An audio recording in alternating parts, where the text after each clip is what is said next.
A few years ago, I sat across from an investor who just lost $340,000 on a 52-unit deal in Richmond. He didn't lose in a market crash. He didn't lose it because of bad tenants or a bad neighborhood. He lost it because of 3 decisions he made in the first 90 days of ownership, before most people would have even considered anything to be wrong. And the worst part, every single one of his decisions seemed completely reasonable at the time. I've closed tens of millions of dollars in multifamily transactions across Virginia.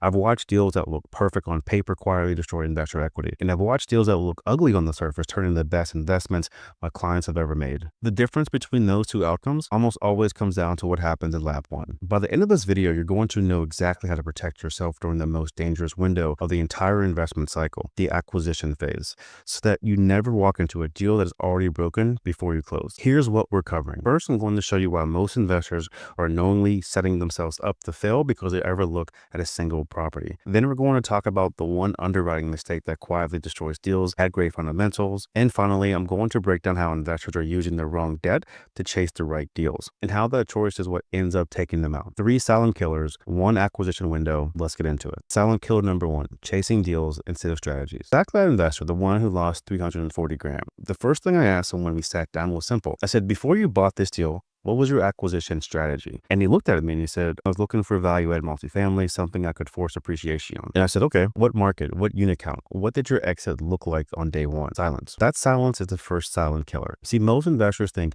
having a thesis is the same way as having a strategy. It isn't, I want value-add multifamily. It's not a strategy. It's a preference. A strategy answers 5 specific questions before you ever look at a single address. What asset class, what market, what price range, what is your value add thesis specifically, and who are you selling it to when you exit? And when do they need to pay for you to see projecting?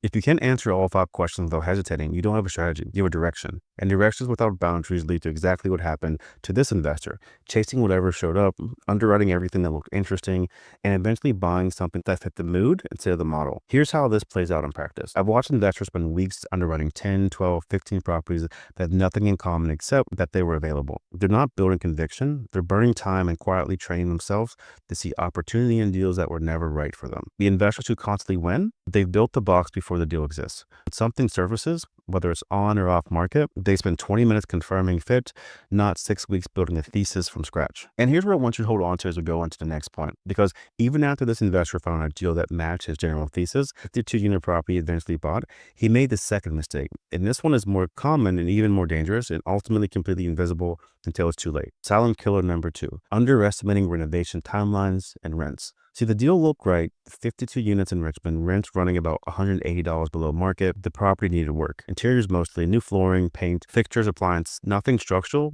nothing that should have been a problem.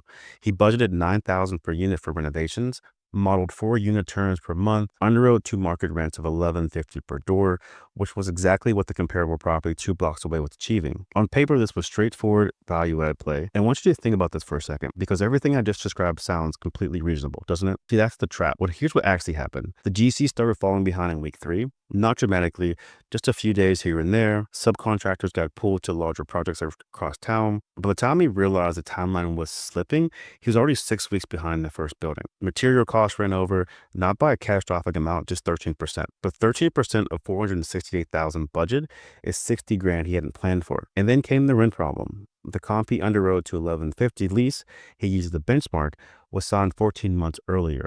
The market moved. When his first renovations hit, the best he could get was $1,070, $80 a door, 52 units. That's $4,100 a month in NOI that existed in the spreadsheet and not on his bank account.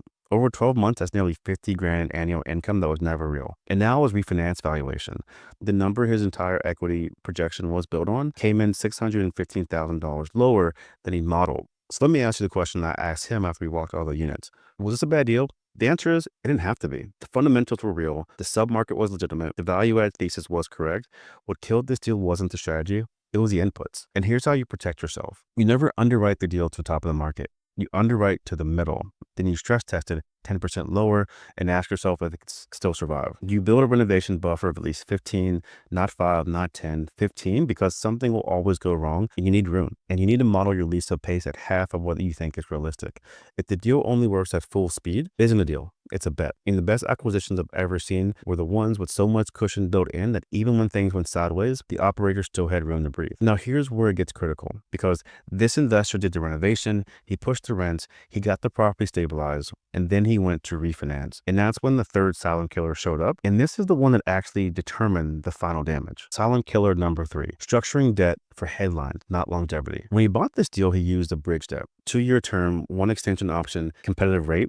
His plan was to execute the value add, stabilize the asset, and refinance into permanent debt before the loan matured. Lean plan made total sense at the time. The extension came with conditions. He needed to hit a specific debt yield threshold. And because his NOI came in below projection, because the rents were $80 lighter than he modeled, he missed the threshold. The extension came in at a significant cost. And when he finally went for permanent debt, the rate environment had shifted enough that his debt service was materially higher than anything he had written for. He wasn't in default. He didn't lose a property, but the equity he was supposed to manufacture, the wealth this deal was supposed to build, got consumed by that structure that was designed for the best case and no margin for anything less. This is happening right now, not just in Virginia, everywhere. Operators should use aggressive bridge financing to make their projected returns look attractive without asking the one question that matters most. What does this look like if everything takes 20% longer and costs 10% more and rates don't cooperate at maturity? The most dangerous sentence in real estate is rates will come back down by then.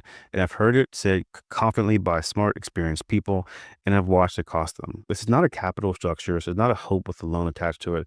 The investors who come through the last 3 years intact weren't necessarily smarter operators. They built their debt structure around the worst case and not the best case. They knew exactly where their deal broke, and they made sure they were never standing that close to the edge. Structure for the world you're in, not the world you want. So let's close this full circle. One investor, one deal, 340 grand gone. And not a single moment where any of it felt like a mistake while it was happening. No strategy before the search, optimistic inputs on the underwriting, debt structured for the pitch instead of the long game. 3 decisions, all reasonable at the time, all quietly compounding against him from day one. This is what lap 1 looks like when it goes wrong. And here's what I need you to understand.